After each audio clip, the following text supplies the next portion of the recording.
Apelos à vigilância. Questões doutrinárias à luz do Espiritismo. Jorge Sen. Dedicatórias. Conhecem-se os legítimos idealistas pelas coesas opiniões que enunciam, e Jorge Sen representa um aguerrido escritor espírita da atualidade. Através dos seus estudos e pesquisas tenho contribuído para a divulgação dos mandamentos do Cristo sob a perspectiva espírita, confortando os homens que ignoram a verdadeira finalidade da presente reencarnação. Irmãos W. Explicação preliminar. Jorge Sen, escritor espírita, analisa temas da atualidade tendo como objetivo a difusão da doutrina espírita, destacando na medida do possível os ditames da reencarnação e da imortalidade da alma. Seus artigos sugerem melhor entendimento da vida mortal e devem ser apreciados por pessoas que não se contentam com superficialidade da vida regida pela tirania do materialismo. Se a chama de tuas esperanças mais caras surge agora reduzida a pó e cinza, aproveita os resíduos dos sonhos mortos por adubo nova sementeira de fé e caminha para diante, sem descrer da felicidade. Emmanuel, Religião dos Espíritos, psicografia de Chico Xavier. Apresentação do autor. Jorge Luiz Sen nasceu no antigo estado da Guanabara, atual Rio de Janeiro, no dia 18 de agosto de 1951. Vive a vida inerente àqueles que vieram ao mundo a fim de despertar para um projeto mais alto, acima dos prazeres da terra. Teve uma infância pobre, de pais separados, com mais 2 irmãos. Na juventude teve seu primeiro contato com fatos da mediunidade através de uma incorporação de seu irmão mais novo.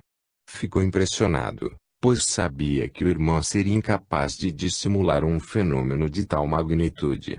Aquele episódio o levaria, mais tarde, a chegar às portas dos princípios codificados por Allan Kardec. Aos 20 anos de idade ingressou, por concurso, no serviço público, onde até hoje permanece. Foi durante 5 anos diretor do Inmetro no estado de Mato Grosso. Executou serviços profissionais junto à Universidade de Brasília, durante 4 anos, na condição de coordenador de provas práticas de concursos públicos realizados pelo CESP. Consorciou-se com Maria Eleusa aos 26 anos de idade. É pai de 4 filhos, sendo uma das filhas, a mais velha, portadora de lesão cerebral. Na maturidade da vida teve oportunidade de fazer cursos superiores. Possui a licenciatura de História e Geografia pelo Uniceub, Centro Universitário de Brasília. Sua vida espírita nesses mais de 30 anos de doutrina perfez conteúdos de muitas faculdades.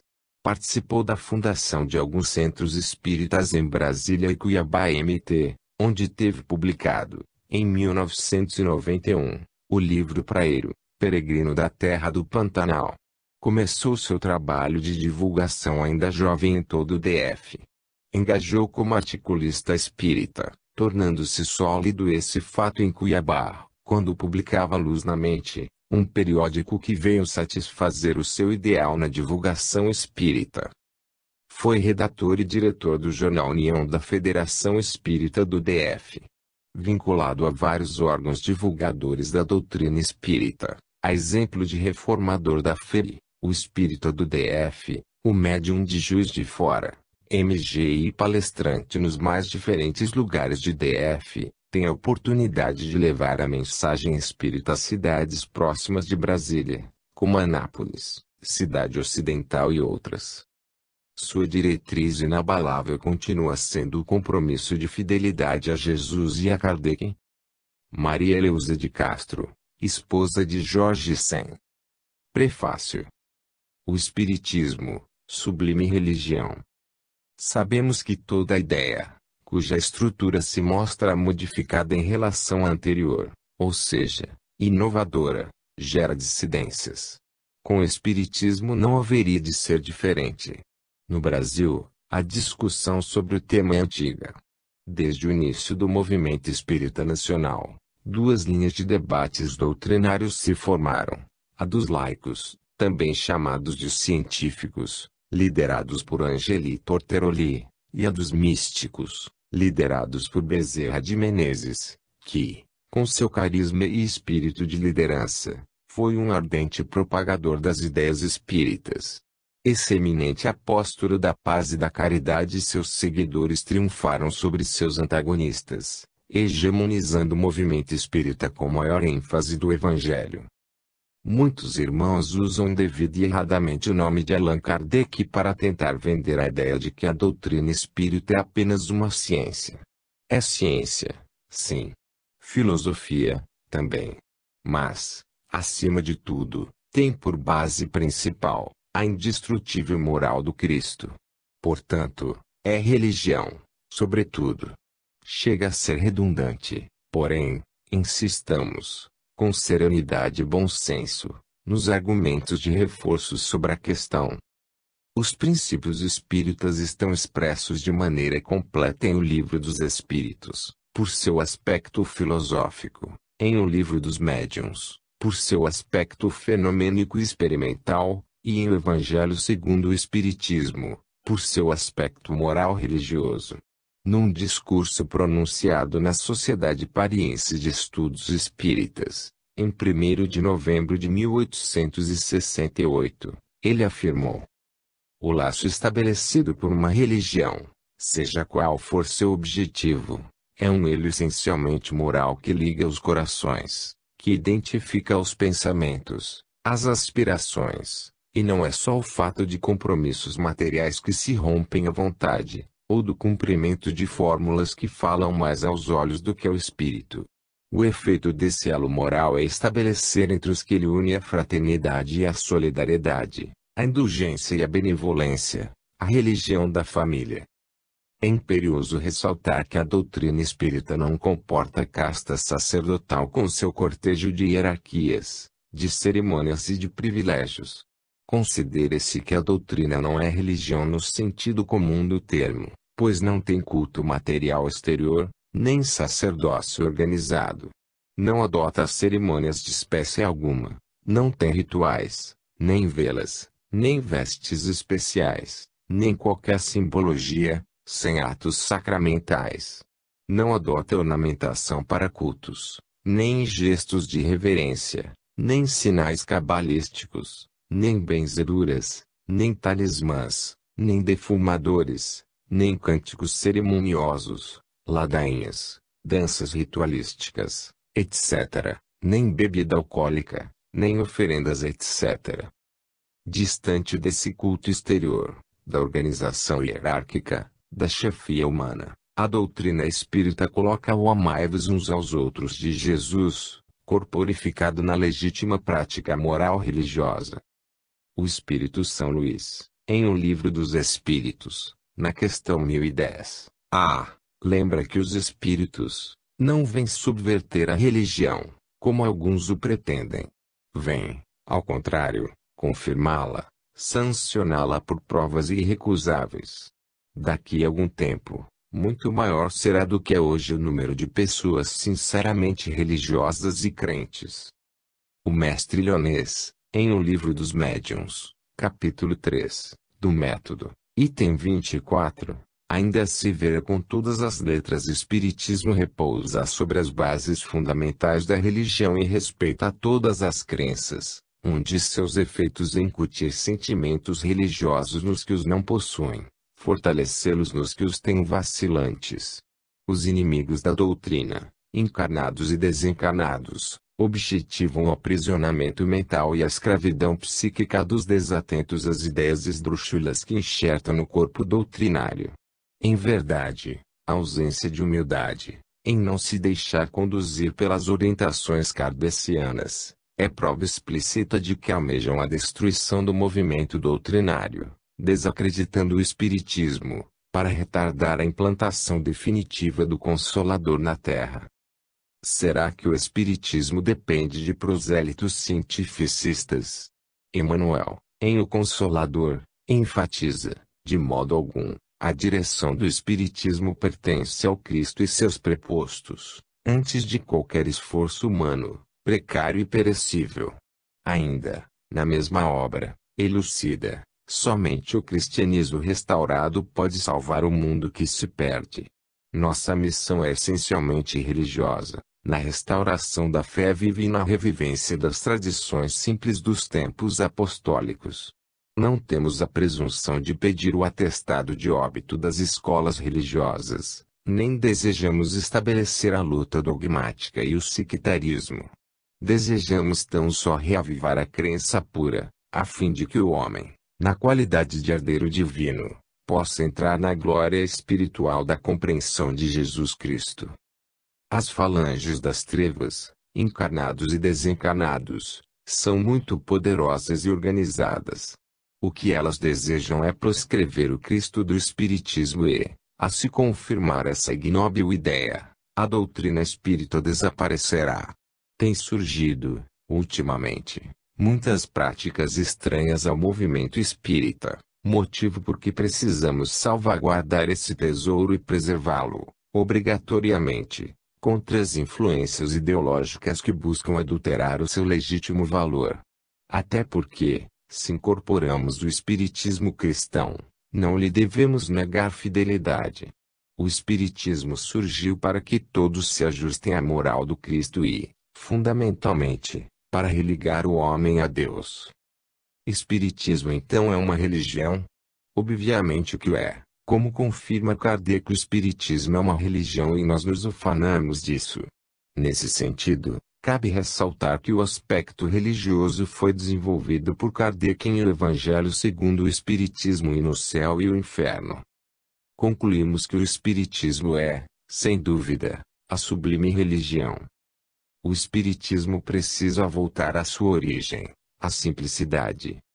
A doutrina espírita, como princípio de uma nova ordem mundial, no campo dos projetos espirituais, é inexpugnável em qualquer quadrante do orbe. Porém, lamentavelmente, o movimento espírita é muito fracionado. Cada qual quer fazer um espiritismo particular. Muitas lideranças doutrinárias complicam conteúdos que deveriam ser simples. Coincidentemente, o cristianismo, durante os 3 primeiros séculos, era, absurdamente, diferente do cristianismo oficializado pelo Estado romano, no século V. O brilho translúcido, nascido na Galileia, aos poucos, foi esmoecendo, até culminar nas densas brumas medievais. O que observamos, no movimento espírita atual, é a reedição da desfiguração do projeto inicial, de 1857.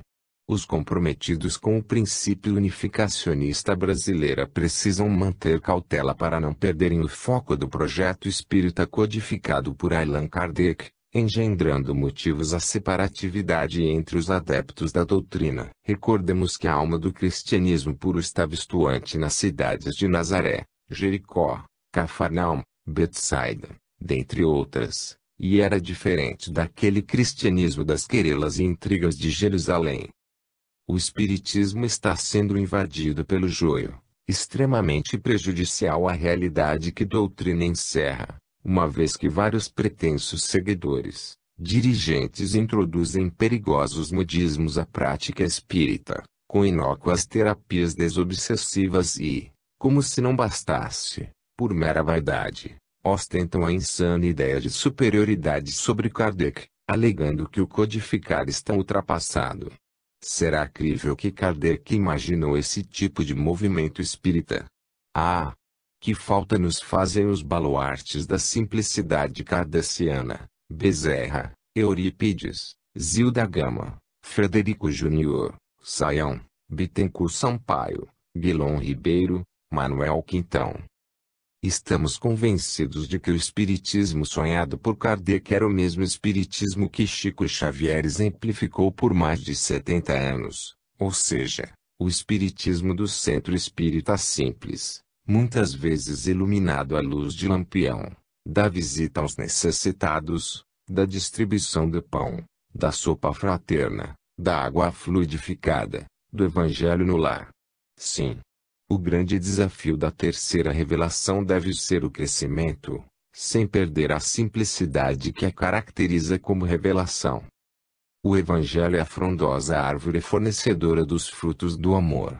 Urge entronizar a força da mensagem de Jesus, sem receio dos kardeciólogos de plantão, os chamados intelectuais de nossas fileiras, sem medo das críticas dos espíritas de gabinete, dos patrulheiros ideológicos que pretendem assumir ou assenhorear as rédeas do movimento espírita na pátria do Cruzeiro do Sul. O movimento espírita não deveria se organizar à maneira dos movimentos sociais de hoje, sob pena de incentivar hierarquização com recaídas na pretensão vaticanista de infalibilidade. O que os espíritas precisam é atentar, com mais critério, para os fundamentos doutrinários que nos impelem à íntima reforma moral. Nessa tarefa, individual, intransferível e impostergável, está a nossa melhor e obrigatória colaboração para com o avanço moral do planeta em que vivemos, pois, moralizando-se cada unidade, moraliza-se o conjunto. Um grande exemplo de espírito antiburocrático foi Chico Xavier, considerado ultrapassado por muitos pretensos cientificistas ressurgidos das cinzas do século XIX, que tiveram, em Torteroli, a enfadonha liderança. Atualmente, jactam-se quais pretensos inovadores, porém, não conseguem acrescentar, sequer, uma palavra nova à codificação.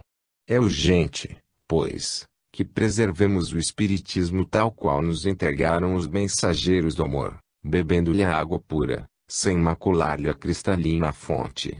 A maior frustração do convertido de Damasco se deu, exatamente, no aerópago de Atenas, quando os intelectoides, de então, o dispensaram, alegando que haveriam de ouvi-lo em outra oportunidade.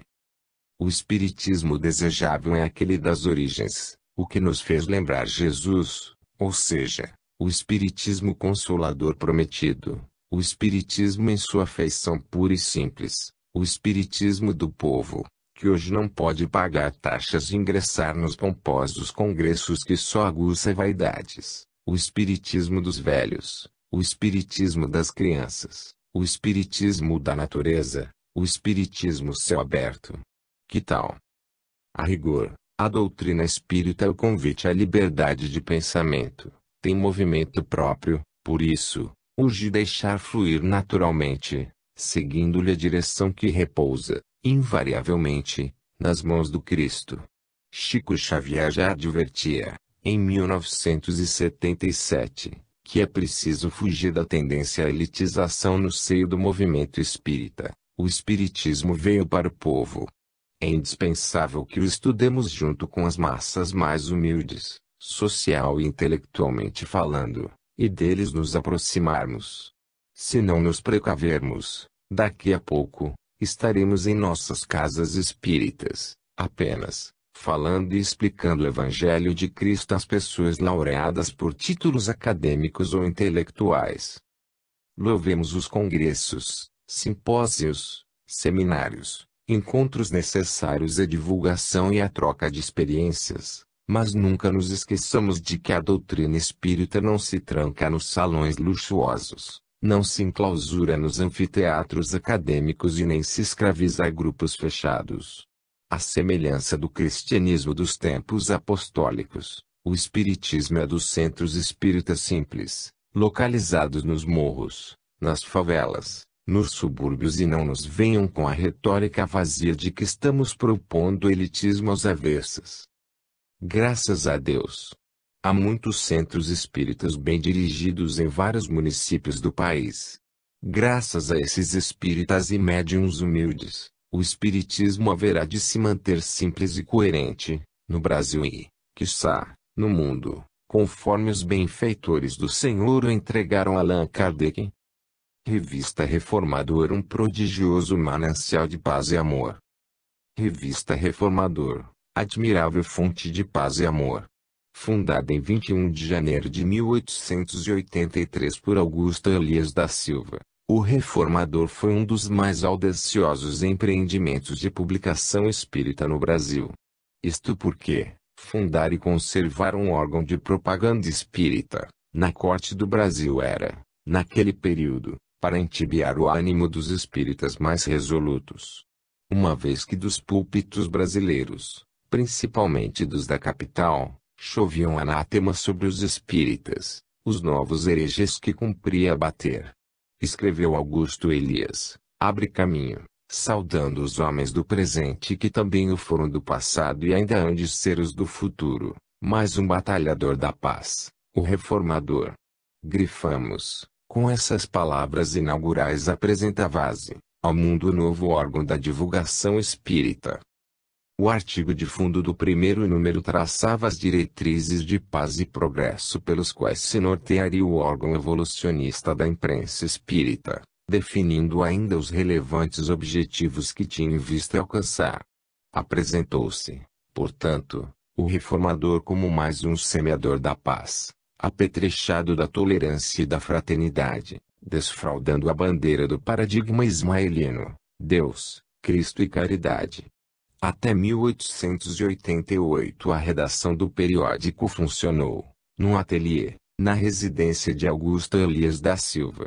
Era um jornal quinzenal de 4 páginas e estima-se que sua tiragem inicial era de aproximadamente 300 exemplares, contando com cerca de uma centena de assinantes.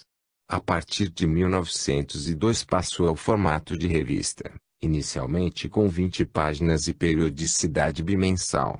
Na década de 30 passou a ser mensal, e o número de páginas aumentou gradativamente, até as atuais 40 páginas.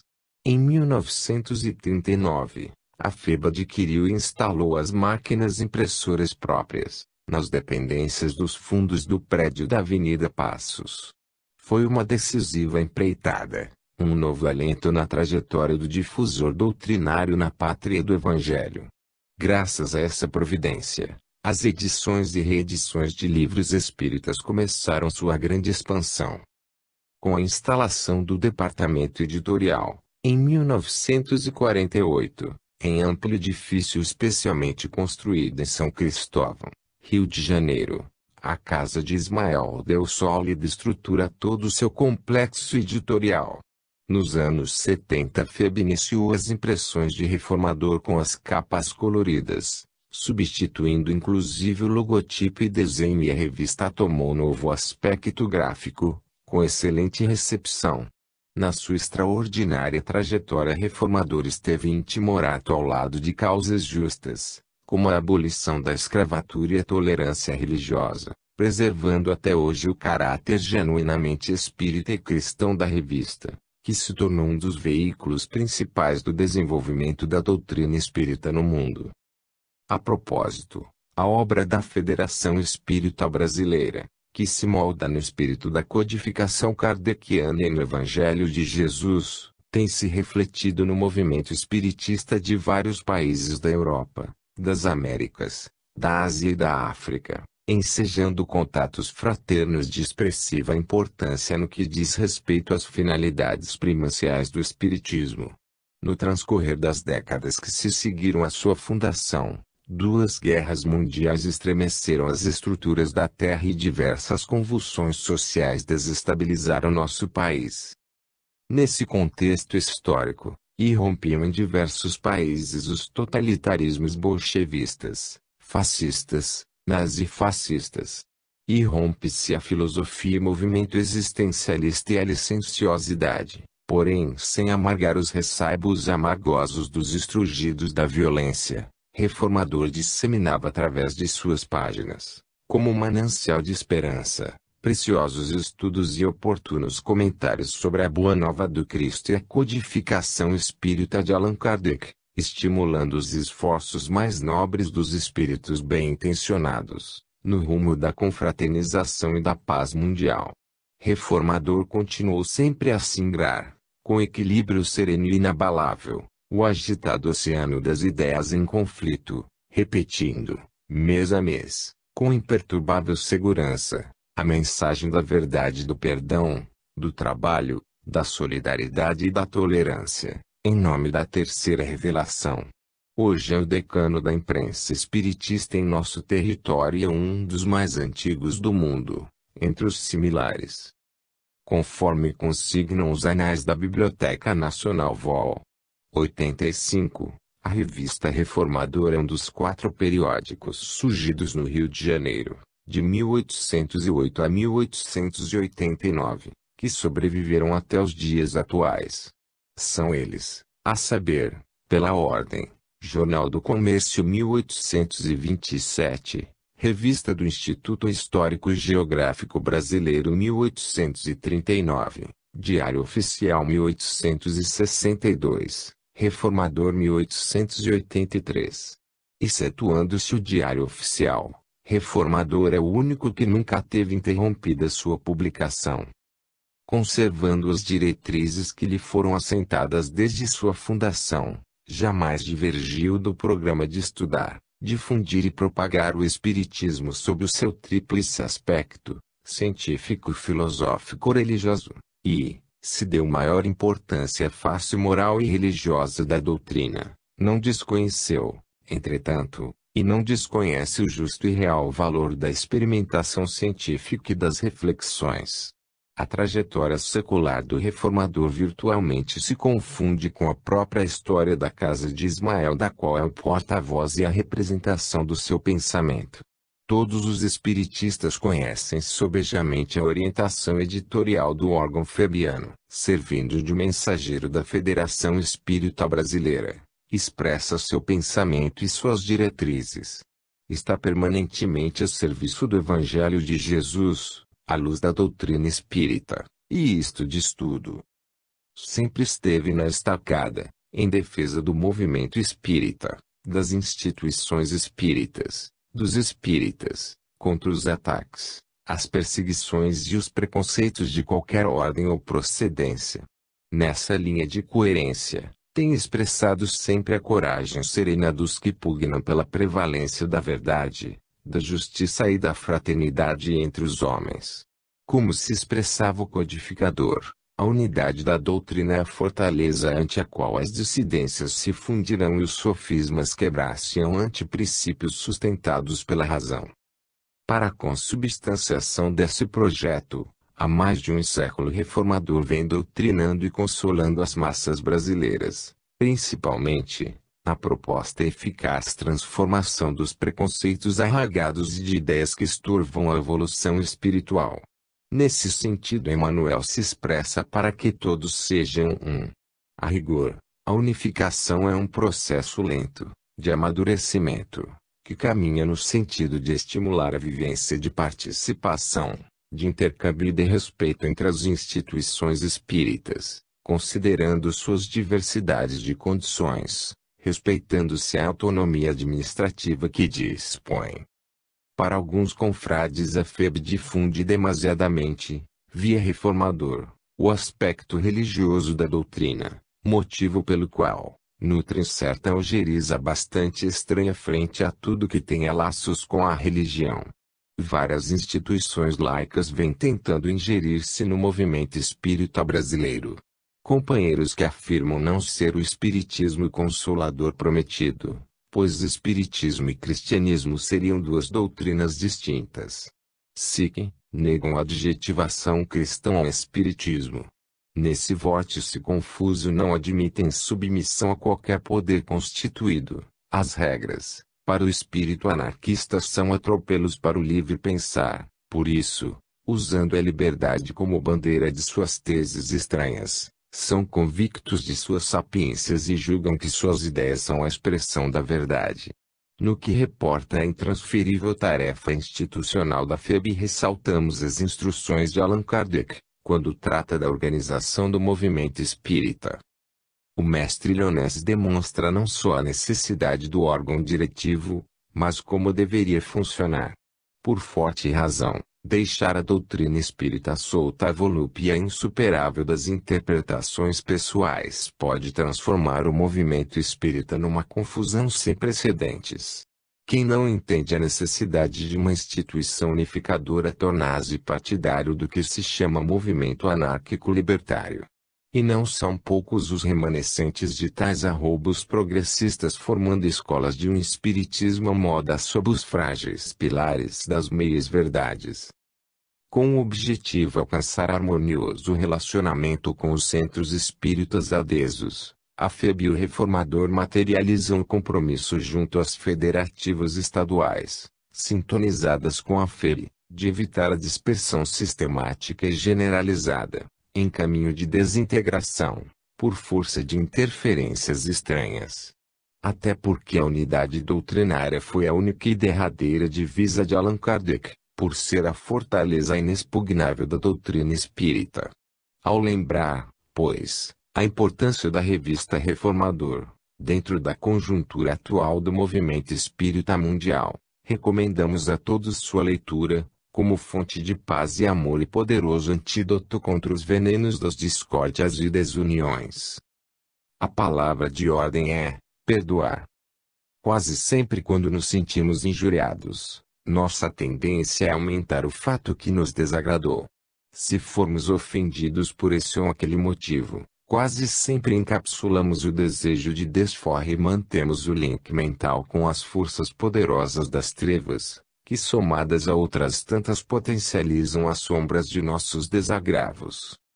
Diante disto, predominam os núcleos formados pelo egoísmo e pelas paixões primitivas, porque nossos corações são duros e cremos que estamos sempre com razão.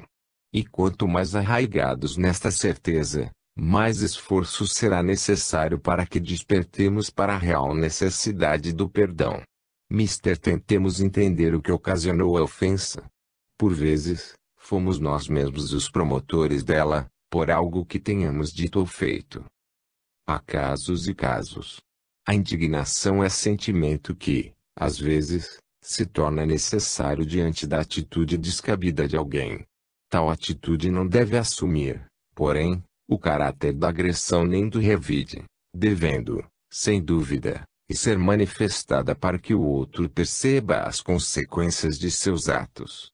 Contudo, em várias ocasiões, por gostar muito de alguém, relevamos suas atitudes inadequadas para conosco e com outros, confundindo os sentimentos e perdoando quando caberia repreensão e advertência obrigatória. Até porque perdão não significa conivência com o erro. O bom senso sussurra que atitudes como essas, isto é, perdoar e desculpar sem limites, incita o outro à prática do mesmo ato reprovável. Isto não é amor, mas subserviência ou omissão. Perdoar coisas leves contra nós mesmos é relativamente fácil, porém quando se trata de algo mais sério como um assassinato, um estupro, uma infidelidade conjugal, por exemplo, a dificuldade de superação da mágoa aumenta consideravelmente. Por isso que a doutrina espírita leva a refletir que o perdão será sempre o sentimento que nas superações pessoais transcendem ao próprio ser. Devemos dar o direito de a pessoa ser agressiva, mas não nos dar o direito de revidar a agressão. A raiva é semelhante a um raio. Pode provocar danos graves. É inesperada. Mas o rancor é calculado. É necessário que aprendamos a colocar um para-raio e evitemos os tóxicos deste sentimento negativo. No entanto, esquecer ofensa depende da nossa memória. Muita coisa queremos esquecer e simplesmente não esquecemos. Sentimos o impacto e não temos como evitar a raiva. É fisiológico, reagimos no momento. Mas conservar a mágoa é da minha vontade. Se eu conservar a mágoa tenho um transtorno psicológico, sou masoquista, gosto de sofrer. Como seres emocionais sentimos o impacto da agressão, mas não devemos nos revoltarmos, e trabalhamos para esquecer. Perdoar não é esquecer por esquecer. É compreender e colocar-nos no lugar do outro. O esquecimento somente vem quando a memória se encarrega de diluir a impressão negativa, o que demanda tempo, reflexão e autossuperação. São claras as palavras de Jesus no Evangelho de Mateus: ouvistes que foi dito, amarás ao teu próximo, e odiarás ao teu inimigo.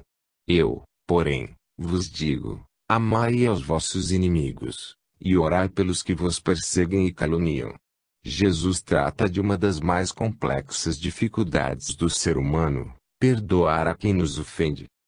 Desenvolvemos muitas doenças porque não conseguimos perdoar, isto é, Cristalizamos nas mágoas os processos de vindita através das ideias obsessivas, cujas causas deslocam-se do campo íntimo em desarmonia exteriorizando-se no somático.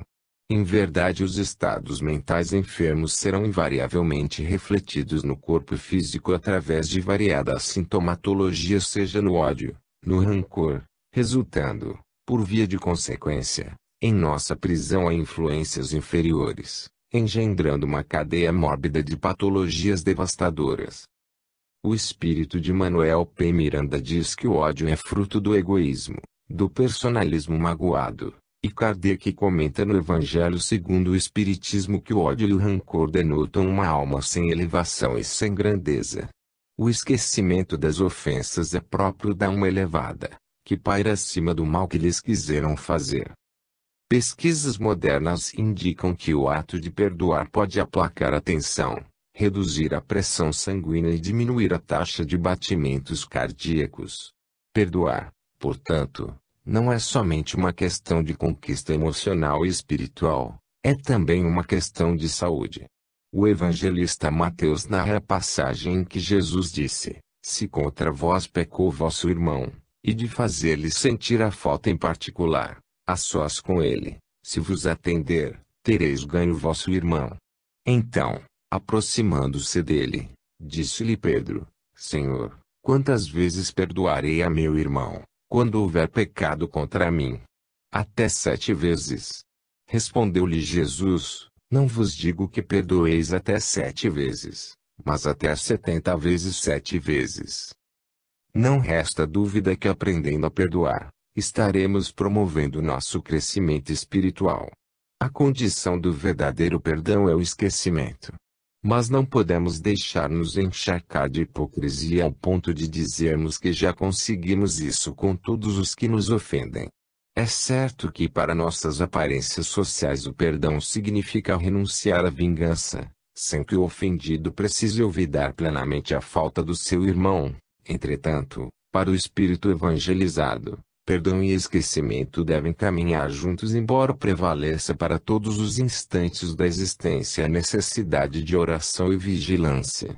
Aliás, a própria lei da reencarnação nos ensina que só o esquecimento do passado pode preparar a alvorada de redenção.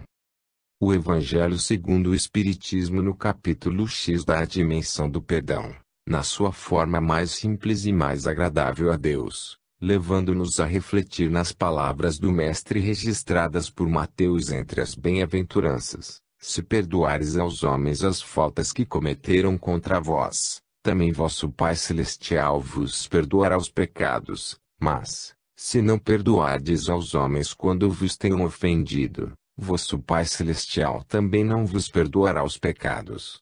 Jesus aconselhou amar os nossos inimigos no enfoque de não devolver com a mesma moeda aquilo que nos foi desferido. Oferecendo, porém, a outra face, a face do bem, pois assim cortar-se-ia pela raiz os sentimentos de vingança. Cabe aqui um registro de grande importância ao exercício do perdão na intimidade familiar. Não podemos perder de vista a suprema necessidade do perdão em família. Precisamos muito mais do perdão, dentro de casa, que na ribalta social, e muito mais de apoio recíproco no ambiente em que somos chamados a servir, que nas veredas ruidosas do mundo. E se Jesus nos ensinou perdoar 70 vezes 7 aos nossos inimigos, quantas vezes deveremos perdoar os amigos, familiares, que nos entretecem a alegria de viver dentro do ambiente doméstico? Portanto, aconteça-nos o que acontecer, não cedamos, nunca, a pensamentos de rancor e de vingança. Isto poria em ação forças destrutivas que, mais cedo ou mais tarde, reagiriam contra nós mesmos. Certamente, os agravos que nos façam não ficarão impunes, mas deixemos a cargo do Criador a justa correção. Doutrina espírita e os cultos afro-brasileiros. Para alguns confrades, o espiritismo, no início do século XX no Brasil, ganhou uma tonalidade que o fez diferente daquele existente na Europa. Sofreu uma deformação a determinada construção original, sobretudo pelas relações entre ele e os cultos afro-brasileiros. À época, o espiritismo possuía, na Europa, um caráter mais científico e filosófico e, no Brasil, ganhou características mais religiosas. Atribui-se, a esse fator, o pendor místico da tradição cultural brasileira. Para esses estudiosos, o abrasileiramento do espiritismo levou a uma perda do caráter experimentalista e científico de sua origem, e isto corresponderá a um abastardamento do espiritismo no Brasil. Evidentemente, discordamos dessa tese que considera o espiritismo brasileiro uma simples deturpação do europeu. Tais teóricos acreditam, até, que não seria possível ao espiritismo manter uma pureza para onde quer que fosse difundido. Será que o termo espiritismo inclui as crenças afro-brasileiras? É óbvio que não. Porém, desde sua chegada ao Brasil, seus adversários tentam igualá-los. Contudo, reconhecemos que a Umbanda, por exemplo, mais se parece com o catolicismo do que com o espiritismo, devido aos rituais, aos atos sacramentais e à hierarquia sacerdotal, os quais não existem no espiritismo. Kardec não enfrentou este tipo de problema à época. Entretanto, no Brasil, com as peculiaridades da índole brasileira, tudo tem que ter conotação especial. Para alguns, seríamos espíritas kardecianos e eles, espíritas umbandistas. Para outros, somos espíritas mesa branca e eles, de terreiros. Os termos não têm razão de ser, mas urgência em nos diferenciarmos de outras seitas religiosas tem levado certos espíritas a utilizarem essas inadequadas adjetivações. O espiritismo é uma doutrina religiosa que tem Jesus como guia e modelo de conduta. Não há como compreender o espiritismo sem Jesus e sem Kardec, para todos, com todos e ao alcance de todos, a fim de que o projeto da terceira revelação alcance os fins a que se propõe. Como diferença fundamental na prática doutrinária, o espiritismo não adota em suas reuniões, paramentos ou quaisquer vestes especiais, vinho, cachaça, ou qualquer outra bebida alcoólica, incenso, mirra, fumo ou quaisquer outras substâncias que produzam fumaça, altares, imagens, andores e velas, hinos ou cantos em línguas mortas ou exóticas, danças ou procissões, atendimento a interesses materiais, terra a terra, mundanos, pagamento de qualquer espécie, talismãs, amuletos, orações miraculosas, bentinhos e escapulários, administração de sacramentos, concessão de indulgências, distribuição de títulos nobiliárquicos, horóscopos, cartomancia, quiromancia e astrologia, rituais e encenações extravagantes, promessas e despachos, riscar cruzes e pontos, praticar, enfim, a extensa variedade de atos materiais oriundos de velhas e primitivas concepções religiosas. Outro fator relevante, a palavra espírita foi criada por Allan Kardec em 1857 e designa, tão somente, os adeptos do espiritismo, cujas atividades estão sempre voltadas à prática da caridade em seu sentido mais amplo. Portanto, a denominação espírita não deve ser associada a práticas com bases em quaisquer rituais, pela incoerência que isso representa.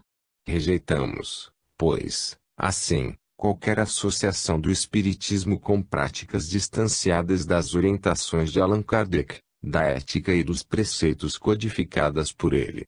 Seria a Umbanda o mesmo que espiritismo? Com todo o respeito que os umbandistas merecem, respondemos que não. Umbanda é, basicamente, prática religiosa surgida entre os africanos bantus e sudaneses, trazidos para o Brasil como escravos. É o resultado do amálgama com o catolicismo, reunindo ainda folclore, superstições e crendices, sem doutrina codificada. Com a vinda dos escravos africanos para o Brasil, o sincretismo religioso se tornou uma prática comum entre os escravos, pois os senhores de engenho não permitiam nenhuma outra religião, exceto a católica. Desta forma, surgiu a Umbanda, amplamente difundida em todas as camadas sociais do país. Sua entronização no país teve razões variadas. Uma delas é essa bagagem religiosa atávica que nos liga ao passado do negro e do índio, pretos velhos e caboclos. Outro fator foi a de desenvolver junto ao povo uma prática mediúnica mais voltada para os interesses imediatistas e populares. No meio religioso convencional, os pastores e padres colocam como adeptos da doutrina espírita as pessoas que mexem com os espíritos, com macumba. Para tais religiosos, os seguidores da Umbanda, do Candomblé, os jogadores de búzios, de tarô, os ledores de sorte, etc., são todos praticantes do espiritismo. Por causa dessa suprema ignorância, temos o dever de procurar esclarecer essas distorções, sempre que a confusão se estabelecer. Sabendo, porém, que o termo já está popularizado na linguagem comum, é aconselhável que se utilize o termo doutrina espírita em lugar de espiritismo, quando a ocasião exigir. Vai aqui apenas uma singela sugestão. A Umbanda é um culto com identidade específica e suas práticas, embora tenham alguns pontos de convergência com o espiritismo, de um modo geral, as contradizem, por serem antagônicas. Em se tratando de prática doutrinária, não se pode ser umbandista e espírita ao mesmo tempo. A Umbanda tem público e finalidade apropriados. Seus cultos são voltados a rituais e procedimentos que em nada se compatibilizam com a doutrina espírita. Estranhíssimos são os santuários que, em alguns dias trabalham com o espiritismo e em outros com a Umbanda. Seria possível existir uma roda quadrada? Se for de bom alvitre que os lídimos espíritas não trabalhem em duas casas espíritas simultaneamente, imagine então a confusão espiritual que se forma quando se participa de dois cultos que não possuem afinidade entre si. Isso tem sido fonte de desequilíbrio psíquico e emocional de praticantes pouco esclarecidos quanto a esse aspecto. O Espiritismo, doutrina espírita, codificado por Allan Kardec, nos traz princípios racionais inobservados em outras doutrinas filosóficas e morais. É ele o Consolador prometido por Jesus para ajudar na edificação do futuro da humanidade.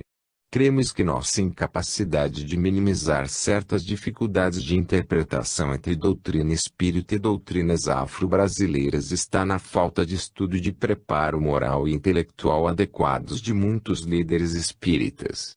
Por razões diversas, algumas pessoas tornam-se dirigentes de centros espíritas sem possuírem condições doutrinárias para isso.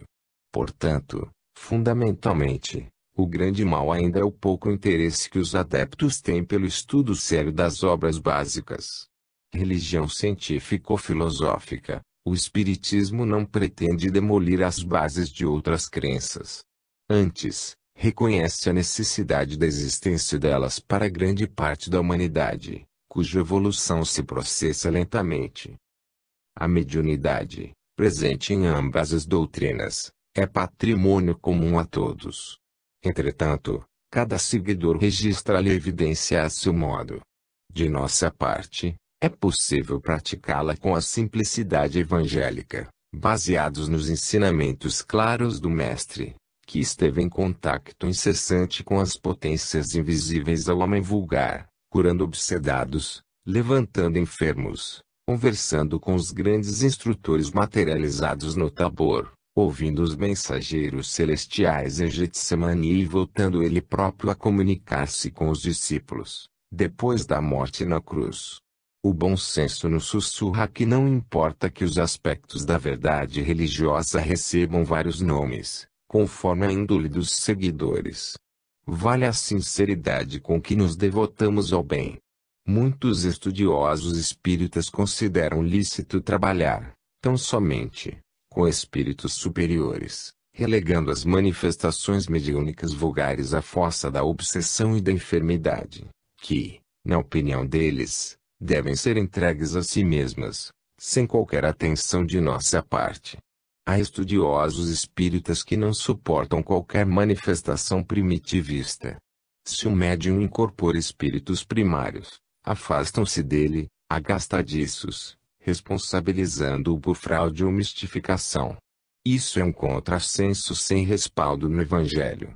Importa considerar, nesse debate, que cultos afro-brasileiros e doutrina espírita devem estar, cada qual, em seu devido lugar sem miscelâneas, respeitando-se mutuamente sempre. Até porque, o Espiritismo nos remete ao tesouro da fé raciocinada, esclarecendo-nos e habilitando-nos a estender o bem, a partir de nós mesmos. Sabemos que uma religião digna, qualquer que seja o templo em que se expresse, é um santuário de educação da alma, em seu gradativo desenvolvimento para a imortalidade. Cristianismo sem o Cristo e o Espiritismo. Atualmente, muitos religiosos se enfrentam ferozmente. São os judeus e palestinos que se matam. São os seguidores de Buda e hinduístas quem se mantém em luta milenar. São pseudocristãos que se aniquilam em guerras absurdas, como se a Bíblia, o Evangelho, o Bhagavad Gita e o Alcorão fossem manuais de violência e, não, roteiro de iluminação espiritual. A defecção moral, da atual liderança religiosa, demonstra que a moralidade pregada reverbera como melosa e hipócrita, como disse Nietzsche. Sem líderes religiosos honestos, as propostas religiosas afastam pessoas, que sabem pensar, do sentimento de religiosidade superior e dão margem a que surjam críticos vigilantes, que desnudam seus erros, esmaecendo a esperança de almas primárias para a legítima fé. Historicamente, sabemos que Sigmund Freud colocou, na berlinda, antigos e violentos conceitos cristãos e afirmou ser o cristianismo um movimento inútil, um infantilismo das massas. O pai da psicanálise fez, das crenças, meros paliativos para neuroses individuais. O materialista Karl Marx, ao conhecer os cristãos não o Cristo, em sua profunda indignação, afirmou que o cristianismo era o ópio do povo, ou seja, uma emanação do sistema de exploração da massa, capitalismo. Embora a Igreja Romana e as seitas protestantes reivindiquem a herança do cristianismo dos primeiros cristãos, que seguia mais de perto os ensinamentos do Cristo, esse cristianismo puro já não existe há muitos séculos. O cristianismo, que talvez exista em nossa sociedade, é, apenas, residual. O legítimo cristianismo não chegou ao século IV, exatamente, como em seus primeiros tempos. Todavia, foi nesse período, sobretudo no Concílio de Nicéia, que recebeu um golpe de misericórdia. A partir de então, o decadente Império de Roma passou a reconhecer a Igreja oriunda desse concílio, que, logo, tornou-se a religião oficial dos romanos, por decisão do imperador Constantino e obrigatória, tanto para 1/3 dos cristãos, quanto para 2/3 dos não cristãos, bárbaros, do império. O cristianismo entrou em um mundo no qual nenhuma religião, até então, havia penetrado com tanta força. Nesses 2000 anos de dominação cristã, no Ocidente, vimos uma fé caolha, aliás, uma fé ser diluída, corrompida, deformada, e metamorfoseada em outra coisa, senão, negar a essência original, o Cristo. Foram 2000 anos de busca desenfreada do poder, de privilégios, de controle de reis e de príncipes, de usos e abusos da máquina pública em seu próprio favor, sempre, aliando-se ao que haveria de vencer. A história registra que muitos colocaram as máscaras de cardeais, arcebispos, bispos, sacerdotes e pastores, a fim de se esconderem, enquanto faziam atrocidades inimagináveis contra o próximo.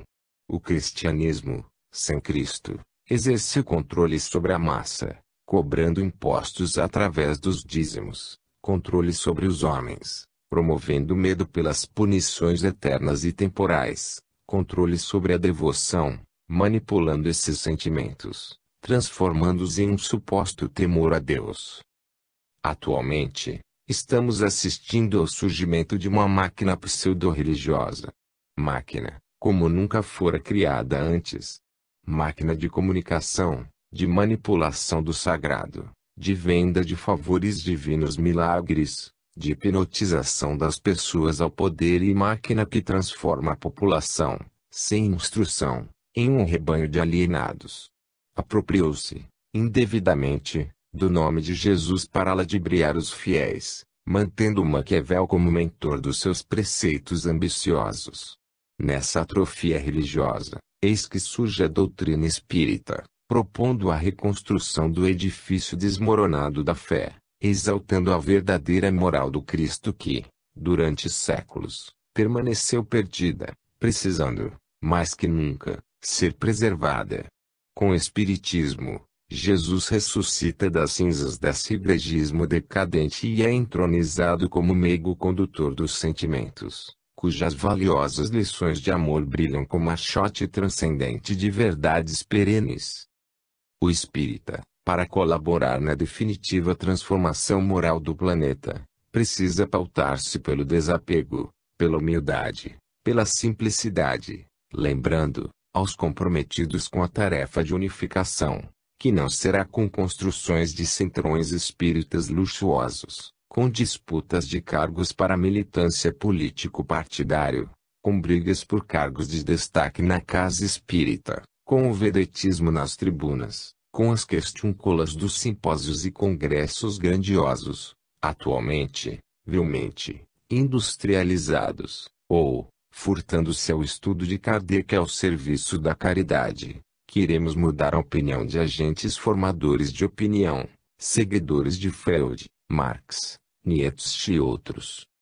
Todos nós necessitamos palmilhar pela fé racional, a fim de compreendermos melhor o Espiritismo. Todavia, reconhecemos, também, que não é a destruição inapelável dos símbolos religiosos aquilo de que mais necessitamos para fomentar a harmonia e a segurança entre as criaturas, mas, sim, a nova interpretação deles, até porque, sem a religião, orientando a inteligência, cairíamos, todos, nas trevas da irresponsabilidade, com esforço de milênios, volvendo, talvez, a estaca zero, do ponto de vista da organização material da vida do planeta.